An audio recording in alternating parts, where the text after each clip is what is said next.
Okay, I want to get this out of the way. Anybody who happens to know, those who know, I went out clearly saying I support Alyssa Slotkin, but I also happen to know Alyssa Slotkin supports the AI regulation movements, and I've just been going around checking, what Adam Chat said about protection intellectual property rights and crazy shit like that. I was looking into that originally. He made some really vague statement about artists and creators deserving compensation for their talent, but I didn't see anything to do with independent artists being included in that equation. You can check on that on his own page, where he very himself doesn't say anything to do with independent artists. But what took me off guard is that I remembered something about Alyssa Slotkin. I was like saying, hey, we have somebody right here who's a genius, somebody who talks like if they know what they are talking about, right? In the center, Alyssa Slotkin, she's like a person I said, wow, she's amazing. I hope to see her doing well, right? And then there was something I significantly forgot in the equation, and I forgot to do just a little more research than I was supposed to. I was supposed to do more research on who she was. So she looks like she has full promise, but then, as you see on my screen, there's something slightly off about her, right? The Democrats have been they've lost their touch, haven't been doing well as they're supposed to. They've been basically pulling cowardly moves and running away, right? Now they're finally stepping up against the corruption. But this video isn't about the democratic process. What took my attention more is Alyssa Slotkin's endorsement of AI. So we're going to read this to you. Now this is going to be on my screen. Editor and me might cut out the parts where I mess up because I want you guys to get it. You want me to read this to you because you're not reading the screen. I know you guys hate reading. Anyways, if you like videos like this, info videos, I'm going to start doing stuff like this just so I can get my nerves off of all the crazy shit that's going on. But if you like videos like this, please leave a like down below. Get my video anywhere else. And nobody's putting enough attention to this, right? Barely talked about. So I'm going to talk about it here because I, as an artist, care about this, right? Besides music, internet, gaming, and social media, and all the crazy shit going on, there's something to do with AI and art. Those two, there's a huge correlation between the two. And I'm not a person who's against AI usage, specifically good uses of AI, but I'm also a person who criticizes the wrong uses of AI. But this video's not about that. We're talking about Senator Alyssa Slotkin. So it says right here, yes, Senator Alyssa Slotkin supports regulations on artificial intelligence AI. Based on various sources, her stance can be summarized as follows. Needs for AI education and guidance. Slotkin believes that comprehensive AI education is crucial for the public and that its national guidance and regulation are necessary as AI is rapidly being incorporated into various jobs and sectors. What does she mean by that? We're going to look into that. Concerns regarding international competition. She has expressed concerns about the US potentially losing its competitive edge in AI if it doesn't invest in developing AI technologies and educating its citizens, particularly in the face of advances made by countries like China. She's not wrong to be skeptical of China. She is not wrong to be a little scared of China, because I know China is, beating us on the AI front, right? Well, not exactly for the reasons you think they're surpassing us in the AI front, because AI has broad uses. We're gonna talk about that another time, another video. That's another video on its own. AI in national security. Slotkin has voiced strong opposition to allowing countries like China access to sophisticated US AI technology, viewing it as a national security risk. I don't blame her. Right now, ByteDance, let me put it on the screen. ByteDance is currently now making TikTok enforce their license and ID verification process on TikTok, right? They're forcing TikTok to do it and making users to slide it. It's gonna happen. So as I'm speaking, in the next 3 days, slowly, social medias across the United States, or social medias accessible in the United States, are about to start censoring. Right? They're about to roll out license and ID verification for every single user on the platform. And if they think, they'll just assume that you're underage, right? Because if you don't show your ID, they're going to assume you're underage, right? That's just basically what they're going with. So, my history with TikTok. We're on this channel, how I am with TikTok. I don't like TikTok. Could TikTok be used for great things? Absolutely. TikTok is not being used for good things. It has caused many, many, many challenges. You can go down a list of a lot of challenges that TikTok started where it involved people getting in danger and doing things that they're not supposed to do, right?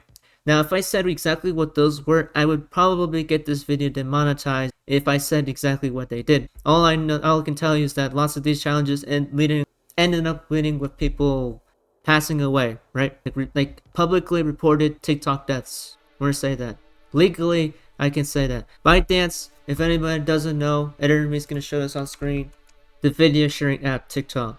ByteDance developed the video sharing app TikTok. The company is also the developer of the news platform Toolchow and the video editing application software CapCut and Lemon 8 which is a video sharing mobile app. Do you happen to know, in China, the state which is effectively controlled by Chinese Communist CCP, Chinese Communist Party, they own all the land. While individuals and collectors can hold land use rights, the ultimate ownership resides within the state. This means the CCP has the authority to expropriate land for public interest purposes, even if it's currently under private or collective use. And it shows right here that China lit. The CCP is also evolving in increasing means to monitor, exert influence over, and intervene in corporate affairs. So, though the AI doesn't say that it directly controls, they do have a control.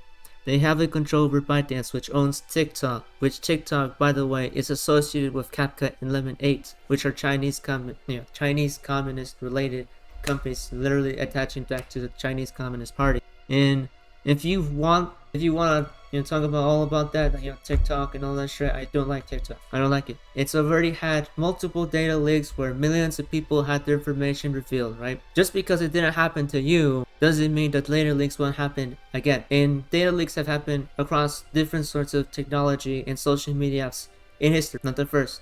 Economic transformation and worker impact. She recognizes that AI has the potential to significantly change the economy and believes that the government needs to act to address these changes, including the impact on workers. What does she mean by that?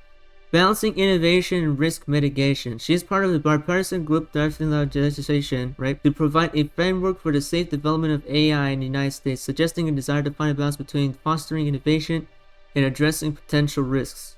It says right here, essentially, Senator Slotkin acknowledges the transformative potential of AI, but stresses the importance of regulation to ensure it's responsible for development, mitigate risks, and safeguard national security interests, and prepare the workforce for the changes it will bring. One of the very first people to make such a move about AI, right? One of the first places to involve AI in ratify something within their government about AI is the European Union. They did something about AI. The Artificial Intelligence Act is a European Union regulation concerning artificial intelligence. It establishes a common regulatory and legal framework for AI within the European Union. It came into force on August 1st, 2024 with provisions as to come into the operation gradually over the following 6 to 36 months. They did something about this, but it's gonna be, you're gonna see how it's worded. How it's worded is really weird. I'm gonna explain that. The AI Act is an European regulation on artificial intelligence, the first comprehensive regulation on AI by a major regulator anywhere. The Act assigns applications of AI to 3 risk categories. First, applications and systems that create an unacceptable risk, such as government-run social scoring of the type used in China.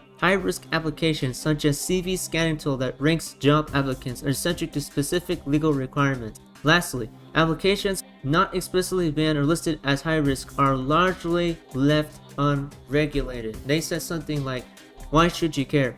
This was taken back by Brazil, by the way, in 2021, which I knew about, right? In 2024, right? Now, knowing that you're going to go this is one of the first videos you have based on AI where it talks about AI in some sort of light. I know, crazy. A good light on AI and a bad light on AI at the same time in the video of mine. That's crazy. Don't forget, I'm one of the first people who contributed to AI back in 2022. Publicized AI. That's been popularized by many users who were first to be able to be there in the movement when AI was beginning to be revolutionized. I'm one of the very first in 2023, 2023, and 2022, right? Who experimented with AI back in its earlier stages, and we know about the AI papers back in the early stages, right? Back in 2019, 2017. Whole entire story about my involvement with AI, right? Artificial intelligence, specifically in the creative industry, the use of AI, right? Not the tech place. That's an entirely different area, but it's still related to tech because it's a creative use of AI. AI is literally based on tech. It's about tech. So before anybody comes at me for mentioning that again, we know who. Before anybody mentions technology for AI, the creative industry also gives a shred about AI, and that's related to tech. Creative tech. Alright, so you're gonna go this. What do you mean by creative tech? Right. Creative technology in the art and technology industry refers to the intersection of artistic creativity, coding, and computation to produce innovative and human-centered experiences. It involves using technology to enhance artistic expression, create new forms of interaction, and solve problems through creative solutions. Here's a more detailed breakdown. Key aspects: the interdisciplinary field. And so many people think that I have absolutely no clue about creative technology. What I mean by creative technology is technology being creative. I'm not talking about, oh wow, you're a pioneer, that I'm a pioneer at technology. I'm not talking about computer technology. I'm talking about creative technology. Recently, I've had an incident where somebody confused what I was talking about when I was talking about creative technology, and they assumed I was talking about computer technology. And I have no computer science experience. I have creative technology experience, not computer science. Let me get that out of the way. Creative technology brings together artists, designers, and engineers and other professionals to collaborate and develop new forms of art interactive experiences. Focus on human experience. The goal is to create technology-driven art and experiences that are engaging, meaningful, and relevant to human needs and emotions. For example, uses of like these types of things. Like, right, if I need to make M7 faster, I need to find very effective methods of getting my art, my 3D, my 2D, and turn it into physical reality, like on shirts, models, figures, caps, socks you'd wear, maybe something you'd buy if you're figuring with Kikasha Kashin. You need somebody who has 3D modeling experience, but what if you could do a shortcut and you draw out your avatar's back, front, left, right side, give it to some like AI in an engine, right? That try to turn it into 3D, and then the rest is up to you to what to do with the model that it tries to get as best as it can. It's from scanning your 2D drawings, modeling your character perfectly as best as it could, right? That's what I'm talking about. Somebody confused what I was talking about when I meant by creative technology. That's what I mean by creative technology. For example, what if I want to create like a mini animation of something, but it's something based on like particle science in M7. So it'll take me at least 2 weeks to make a full animation, like a minute 2 minute animation of that, right? And minute 2 minute animation of like crazy particle physics, right? In a 3D simulation, saying, hey, this is how the coessence and essence particles and how it looks like when it interacts with hyphen particles from the Nethertonian race, code Roa being from Nethertonian. There's an example of a use of that, and I'm trying to find effective ways to use that. Nobody seems to understand what I mean by that actually, which is a bummer, and nobody even allows me to get that far into conversations because they'll go on to full ego rants. You know who I'm talking about, full rants, talking about something that I'm not even talking about. I'm gonna call it out those for us that don't let me finish speaking. It says here, focus on human experience. The goal is to create technology-driven art experiences that are engaging, meaningful, and relevant to human needs and emotions. Use of various technologies. Creative technologists utilize a wide range of tools and technologies, including programming languages like JavaScript, processing, Python, and C++. Hardware platforms like Arduino, Raspberry Pi, and visual programming languages like MaxMSP and Touch Designer. Virtual and augmented reality, immersive experiences, and interactive environments. Artificial intelligence like AI-powered tools for design, content creation, interaction, and Internet of Things, connecting physical objects and enabling data exchange for interactive art installations. And this could lead to real-world impact. So for those who still don't believe the internet is actually affecting the real world, hate to break it to you, it's been doing that since 2012 and 13. Since COSA was introduced, and since lots of different internet laws have been introduced, the internet actually has been having an influence in how the world is run.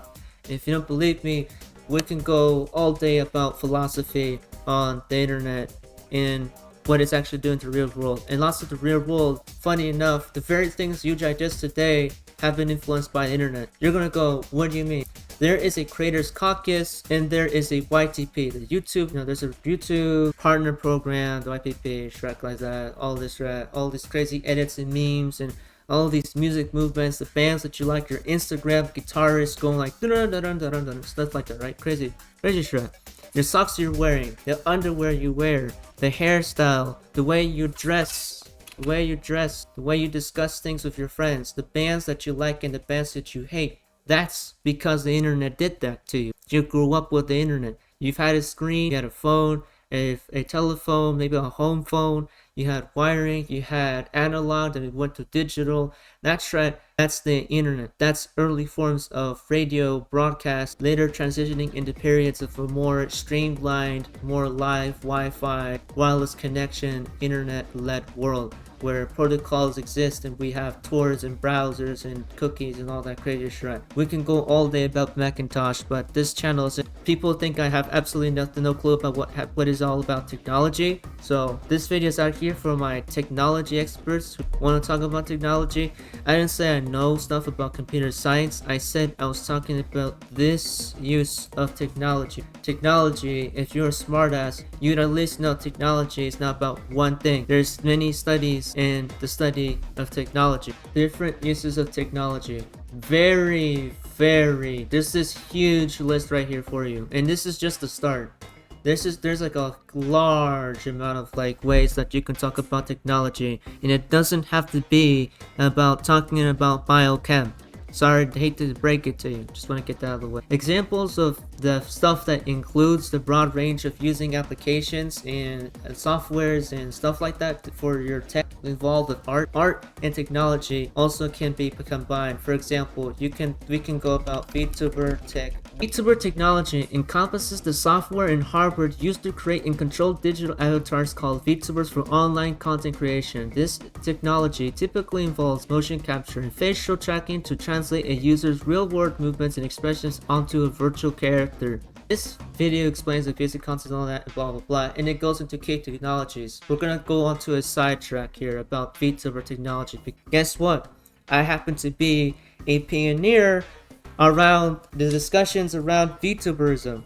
Whoa, I've been early around in the use of AI and been early around in the use of VTuber technology. Getting to know VTubers is a great way of getting involved with the scene, just so y'all know. It's a really great community. The VTuber community is large. It used to be a lot more niche way back. That's another video on its own. Here's the key technologies around VTuber stuff, right? Key technologies: motion capture, mocap systems ranging from specialized suits to simpler webcam-based setups, track a user's body movements and translate them into corresponding actions for an avatar. It goes into a lot. Facial tracking. This technology analyzes facial expressions using cameras, webcams, iPhones, true depth camera, and maps them to the VTuber's face. You can do it with much more now. I think Android devices are also able to do that now. They're saying iPhone can do it. You can do it on Android, by the way. 2D and 3D avatars. VTubers use 2D illustrations or 3D models as their avatars, with 2D often favored for its lower hardware requirements. Absolutely true. Avatar creation software. Programs like Blender, Maya, VTuber Editor, and Visual Studio are used to design, rig, and animate these avatars. This requires an artist, by the way. You need somebody who knows art to do this. This right here is a technology very lean into somebody knowing how art works. This is a type of technology where art is a major part of it. Not technology, not the technology. Art is heavily involved in how this tech is displayed. Like, we can talk about technology showcases another day because that's a video on its own, you know. When technology is just the function component and not the major component of why it is being showcased for, right? Why it's being showcased for. Like, for example, biotechnology is mainly showcased as viruses and things like treatments that can go against like very deadly diseases in the world, but they never go into like the tech part. The tech part involves labs and scientists doing their job inside a closed room. Most of them never getting to see the light of day in the news media, which is a really sad thing, but that's another story on its own. Streaming software. Applications like OBS, Open Broadcast Software, are used to capture the avatar's movements and expressions on stream or live or on video, where they live record and later use them for their content. There's like other stuff you can do with VTuber. Real-time tracking. The core of VTuber lies in the real-time translation of user input, face and body movements into the avatar's actions. Remember, heavily based on what the artist is able to do for you, allowing for dynamic and engaging content. How it works. Users design or choose a 2D or 3D avatar using specialized software. Let me remind you, it uses technology. If I was an artist, that doesn't mean I don't know how it works. Tracking setup. Facial and body tracking hardware and software are configured to capture the user's movements. Streaming and recording users' movements are translated to the avatar in real time, and resulting in output is streamed live or recorded using streaming software like OBS. Excuse my stuttering, I got hiccups right now. Content creation. The recorded or live streams can be used for various content formats, including live streams, gaming, discussions, and more. And we can talk all day about that. Oh, live 3D, HoloLive, cover core, all this crazy crap, what you can do to save money, what you can do to pull off this shortest strap, blah blah blah, blah blah blah. I just went on a rant, stuff like that, because it's something that people keep poking me about, unfortunately. This is based on national security. And then Adam Schiff mentions something to do with protecting people and their intellectual property rights. But whenever I read this article, he talks about businesses and brand protection and company secrets and company trademark, the process behind patenting. There is in no way anything right here that is related to protecting artists. And that's something I had to mention earlier. Confused the hell out of me when I first went into it. I didn't see anything to do with protecting artists. And if you're gonna go where did I get this from, you can go to Adam Schiff's channel. But Editor's probably not gonna put this on screen. And trusting Editor is like not lazy. He says right here, every artist and creator deserves to be compensated for their talent. As leading members of the Judiciary Subcommittee on Intellectual Property, Senator Tom Tillis and I are burning on a new bill that gives our courts the power to protect American artists from foreign piracy, but it doesn't exactly define what he means. This is why I made this video. There's absolutely zero discussion around protections for artists. Artists have many foundations implemented across the entire world, but there is absolutely no discussion on legal rights and legal protections for artists. We have absolutely no actions taken for like genuine artists, right?